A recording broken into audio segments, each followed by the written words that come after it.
What's up, people? So today I want to talk about a few cool features on the Moto G Stylus 2022 5G.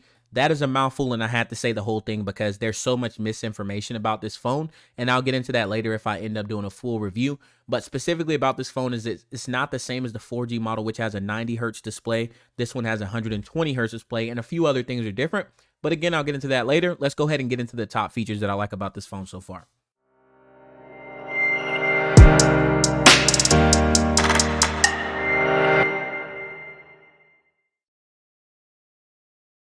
So without further ado, let's go ahead and get into number one, which is the 3-finger screenshot. Now, I've seen a ton of different screenshot gestures on different phones from the Googles and the Samsungs, but this one specifically I think is pretty cool, but not better or worse than the other versions of it that are out there. Alrighty, so feature number 2 is the peak display. Now, this isn't an OLED screen, so it doesn't really have an always on display, but it kind of like uses like a screensaver type deal with the brightness all the way down, that whenever you pick the phone up, it activates and it gives you this small screen that has your notifications that kind of resembles an always on display.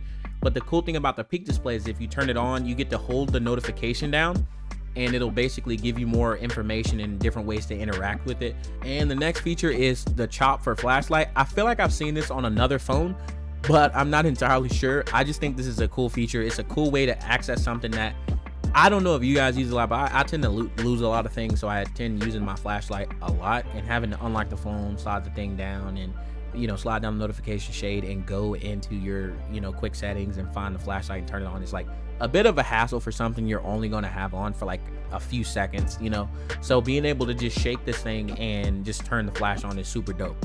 All right, and feature number 4 is game time. Now, this is like one of my favorite features on this phone so far. So basically, game time is a little game menu. Tons of phones have them whenever you start up a game, but I think this one is super cool in the way that it's presented and the different use cases that it has. So you can go ahead and open up game time basically just by starting a game.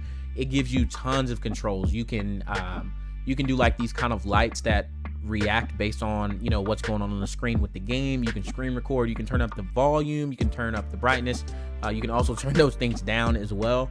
You can stream from Twitch straight from here, you can screen record straight from here, you can block notifications, block calls. Like, there's a ton of different things you can do with this, and it's like right out of the way, so it's not really taking up a lot of screen real estate unless you open it up and you can see what's in it. But I just think that's a really cool feature.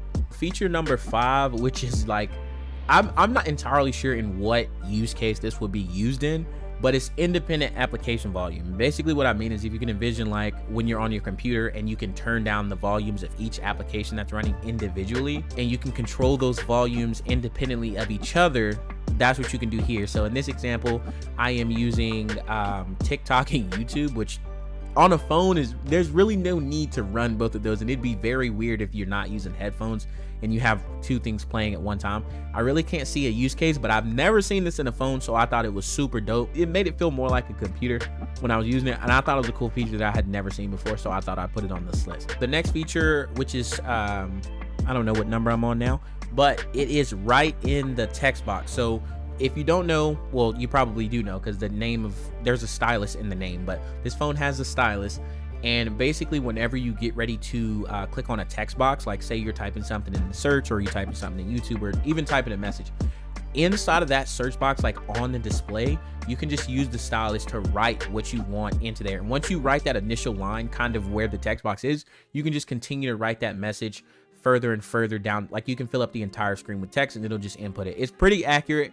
I don't use it a ton simply because typing is just faster. I don't really like writing anything nowadays, but it is a cool feature nonetheless. I feel like I've seen it once, and I know a lot of phones give you, if they have a stylus, they give you that option to write, like kind of, there's like a little area inside of the keyboard space that transitions into like a text box where you can write in.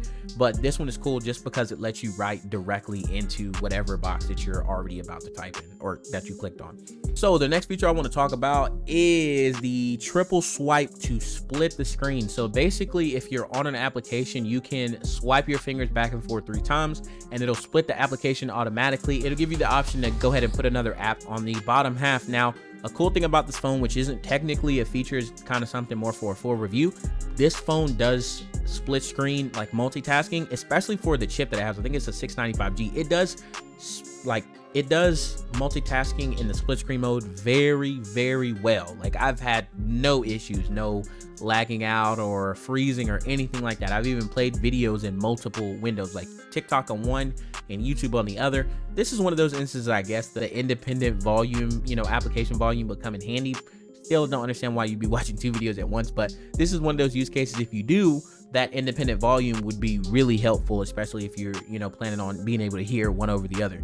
Now the next one is kind of a niche thing, especially to me. I don't really use it that often, but I thought it was cool to see it. And I've seen it on a few other phones. I've seen it, I think I saw it on my Note, and I know I saw it on my LG phones in the past, but it's just a GIF maker. You can put it in your quick settings. You can just tap on it. It'll give you a little box that you can resize and make fit over any area. Play the media in the background that you want to turn into a GIF, and then you can just save it in that manner. Also, if you pull out the stylus, it brings up the stylus quick menu, and you can do it from right there as well. And the next thing I wanted to talk about is the built-in EQ system. Now this uses a Dolby Atmos EQ system. I don't have any particular preference to what type of EQ it is or what, whoever creates it, but I feel like an EQ should be a feature on every single audio listening device. So currently I don't have anything that I can connect to it. All of my headphones and speakers are dead right now. They're charging, but typically you can go into these menus and you can click on it and it'll give you individual like EQ sliders.